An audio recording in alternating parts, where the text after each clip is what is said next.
আমার যখন জ্ঞান ফেরে তখন দেখি আমি আমার ঘরে শুয়ে আছি। আমার পায়ের কাছে একটা লোক দাঁড়িয়ে আছে, সেই নাকি আমাকে রাস্তায় অজ্ঞান অবস্থায় পড়ে থাকতে দেখে রুমে নিয়ে এসেছে।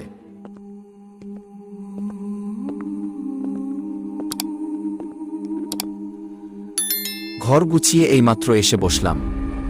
আমি রাতুল, এই বাড়িতে ভাড়ায় উঠেছি। শহরের কোলাহল তেমন পছন্দ না আমার, তাই শহরের থেকে একটু দূরে বাসা ভাড়া নিয়েছি।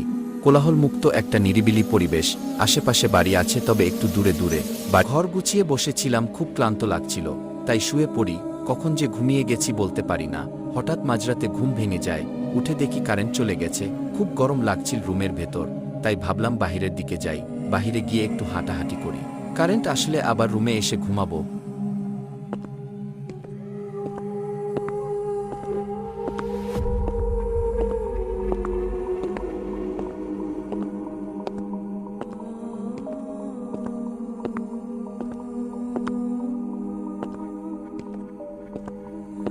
তাই বাহিরে গিয়ে হাঁটাহাঁটি করতে থাকি।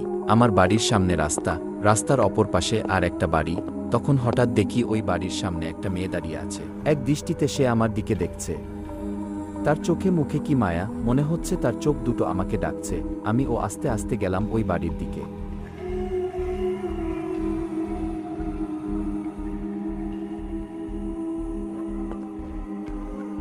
আমি গিয়ে দেখি মেয়েটি সেখানেই দাঁড়িয়ে আছে। তখন আমি মেয়েটিকে ডাক দিলাম, এই যে আপু, শুনছেন? কিন্তু মেয়েটি আমার ডাকে কোনো উত্তর দিল না। তারপর আরেকটু জোরে ডাক দিলাম, এই যে আপু, শুনছেন? আমি আজকে আপনাদের সামনের বাড়িতে ভাড়ায় উঠেছি। আমার নাম রাতুল। আপু, আপনার নামটা কি? তারপর মেয়েটি আস্তে করে জবাব দিল, আমার নাম নিধি, আর এটা আমাদেরই বাড়ি। তো আপু, আপনি এত রাতে এখানে দাঁড়িয়ে কি করছেন? অনেক সময় ধরে দেখছি আপনি এখানে দাঁড়িয়ে আছেন। আমি তো এখানে প্রতিদিনই আসি। এই রাতের বেলা নিরিবিলি পরিবেশ, বাহিরের ঠান্ডা ঠান্ডা বাতাস আমার খুব ভালো লাগে। এইভাবে দুইজন গল্প করতে করতে অনেক সময় কেটে যায়। কিন্তু মেয়েটার চোখের দৃষ্টি যেন শূন্য শূন্য লাগছে, একেবারে মরা মানুষের মতো। এত সময় গল্প করলাম, কিন্তু মেয়েটা একবারও হাসেনি, মনে হচ্ছে তিনি হাসেন না। গল্প শেষ করে আমি বাড়িতে চলে আসি, আর মেয়েটাও বাড়িতে ফিরে যায়। প্রথম দিন মেয়েটার সাথে কথা বলার পর কোনো সমস্যা হয়নি, ভালো লাগছিল। তারপর রুমে এসে শুয়ে ঘুমিয়ে যাই।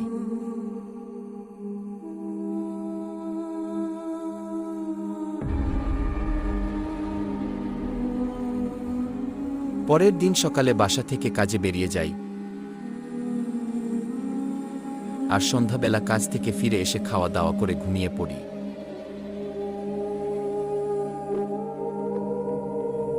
ঠিক একই সময়ে ঘুম ভেঙে যায়। আগের দিনের মতো আজকেও বাহিরে যাই হাঁটাহাঁটি করতে। সত্যি কথা বলতে আমার কেমন জানি ওই মেয়েটার প্রতি আকর্ষণে আমি বাহিরে যাই। আজকেও মেয়েটা ওখানে দাঁড়িয়ে আছে কিনা সেটা দেখতে গিয়ে দেখি মেয়েটা ওখানেই দাঁড়িয়ে আছে। তো আমার কাছে বিষয়টা স্বাভাবিক লাগে। তারপর মেয়েটার সাথে কথা বলতে থাকি। বেশ কিছু সময় কথা বলার পর চলে আসি।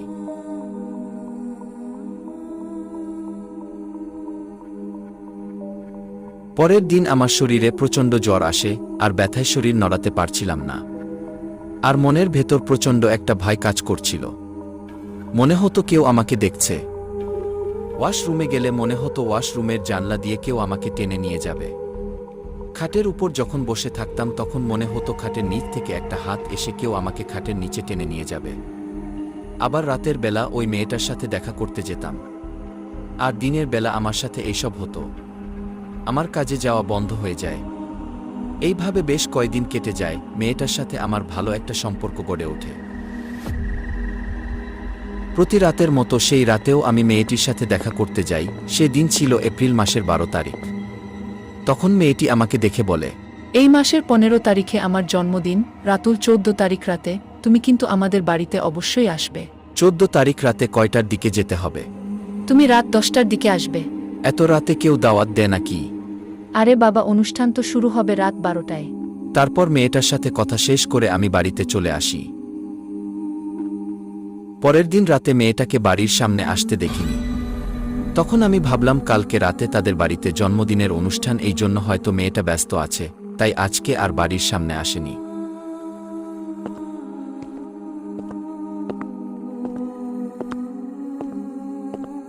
তারপর বাসায় গিয়ে খাওয়া দাওয়া করে ঘুমাই। মাঝ রাতের দিকে আমি স্বপ্নে দেখি আমি অপরিচিত একটা রুমে ঢুকেছি।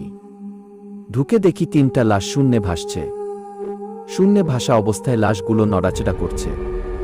তারপর ঘুম ভেঙে যায়। স্বপ্নটা দেখে আমি খুব ভয় পেয়ে যাই। তারপর বাকি রাতটা আমি বসে কাটিয়ে দেই। রাতের স্বপ্নটা নিহাত স্বপ্ন ভেবে উড়িয়ে দেই। পরের দিন জন্মদিনের অনুষ্ঠানে যাওয়ার জন্য বাসা থেকে ঠিক 10টায় বের হল। কারণ আমার বাসার সামনে তার বাসা। যাইতে 2 মিনিট লাগবে।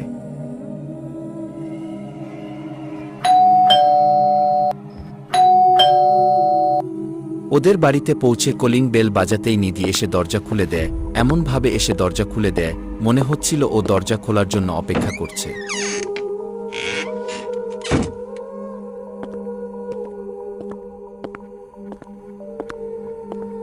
আচ্ছা রাতুল, তুমি এখানে বসো, আমি আমার আব্বু আম্মুকে ডেকে নিয়ে আসি। তারপর নিধি চলে গেল ওর আব্বু আম্মুকে ডাকতে, আর আমি ওদের সোফায় গিয়ে বসলাম। সোফায় গিয়ে বসে ঘরের দিকে তাকাতেই আগের রাতের স্বপ্নের কথা মনে পড়ে গেল। আরে এটা তো সেই অপরিচিত ঘর যেটা আমি স্বপ্নে দেখেছিলাম। তখন আমার ভয়ে শরীর শিউরে উঠল। আমি কি করব বুঝতে পারছিলাম না। তখন সোফা থেকে উঠে দোয়া পড়তে পড়তে দৌড় দিলাম। ঘর থেকে বের হয়ে রাস্তায় চলে আসি এক দৌড়ে। তখন পেছন থেকে ভয়ঙ্কর একটা হাসির আওয়াজ শুনতে পাই। মনে হচ্ছে তারাও আমার পিছু পিছু আসছে। আবার দৌড় দিতে গিয়ে অজ্ঞান হয়ে পড়ে যায়। আমার যখন জ্ঞান ফেরে তখন দেখি আমি আমার ঘরে শুয়ে আছি। আমার পায়ের কাছে একটা লোক দাঁড়িয়ে আছে। সেই নাকি আমাকে রাস্তায় অজ্ঞান অবস্থায় পড়ে থাকতে দেখে রুমে নিয়ে এসেছে। তখন লোকটি আমার কাছে প্রশ্ন করে, রাতে আমার সাথে কি হয়েছিল? তখন আমি সব কিছু খুলে বলি। তখন লোকটি বলে, আগে ওই বাড়িতে একটা মেয়ে তার বাবা মাকে নিয়ে থাকত। এখান থেকে 12 বছর আগে 14 এপ্রিল রাতে একদল ডাকাত তাদের বাড়িতে আক্রমণ করে। নেই দিন মেয়েটার জন্মদিন ছিল। মেয়েটার পরিবার সাহায্য চেয়ে অনেক চিৎকার করে, কিন্তু কেউ তাদের সাহায্য করে না। পরে ডাকাত দল তাদের মেরে ফ্যানের সঙ্গে ঝুলিয়ে রেখে যায়। তারপর থেকে প্রতি 14 এপ্রিল রাতে এখানে একটা করে লাশ পাওয়া যায়। তুমি প্রথম মানুষ যে ওখান থেকে বেঁচে ফিরে এসেছো। এই বলে লোকটি আমাকে রেখে চলে যায়। আমি হতবাক হয়ে বিছানায় বসে থাকলাম।